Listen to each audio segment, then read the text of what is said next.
Mən biologiya müəllimi Şəmsiyə Seyidbəyli. Bugün sizə din test toplusundan hüceyrə biyokimyasının 160-cı sualın izahını verəcəm. Sualımızda nə deyir? DNT-nin müəyyən bir sahəsində 3 qat hidrogen rabitələrinin sayı 2 qat hidrogen rabitələrinin sayından 2 dəfə çoxdur. Həmin sahədə ümumi hidrogen rabitələrinin sayı 96-dır. DNT-nin hissəsindəki adeninin nukleotidlərin sayını hesablayın. Uşaqlar, gəlin bu 3 qat və 2 qat məsələsinə baxaq. 2 qat. 3 qat 2 qat hidrogen rabitəsi nə deməkdir?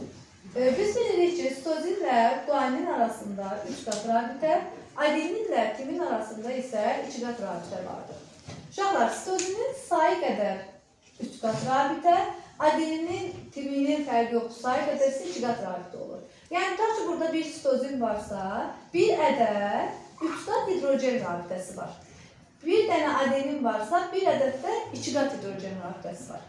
Neçə hidrogen rabitəsi var desə, 1, 2, 3. 3 hidrogen rabitəsi var.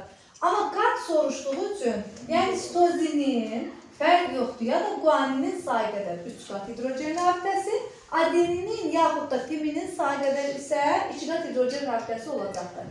Qat məsələsini məncə başa düşdük. İndi bizə nə deyir? Bizə deyir ki, 3 qat hidrogen rabitələrin sayı 2 qat hidrogen rabitələrin sayından 2 dəfə çoxdur.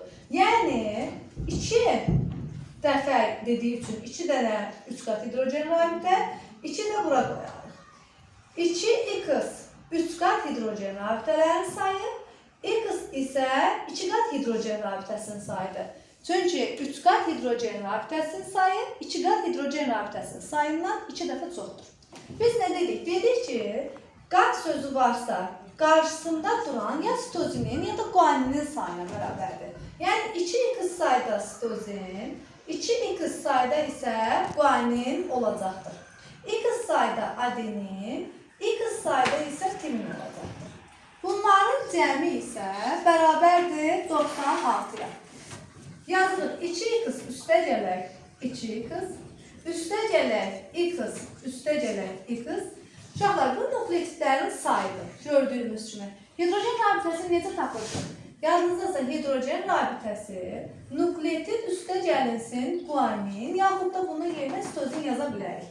Mən nukleotidlərimi yazdım, üstünə əlavə olaraq da guanin, yaxud da sitozin gəlirəm, 2x-da gələrəm, bərabər eləyərəm 96-ya. 2x, 2x, 2x, 6x, 2x da buradan 8x. 8x bərabərdir 96, x da bərabərdir 12-yə. Bizdən adeninin nukleotidləri soruşduğu üçün, adenini x-lə işarə elədiyimiz üçün, deməli 12 adenimiz, 12 timinimiz olacaqdır. 2x sitozin olduğu üçün 2 vurulsun 12, 24 sitozin, 24 də guanin olacaqdır. Burada düzgün cavabımız adenini soruşduğu üçün 12 olacaqdır. Sağ olun, təşəkkürlər.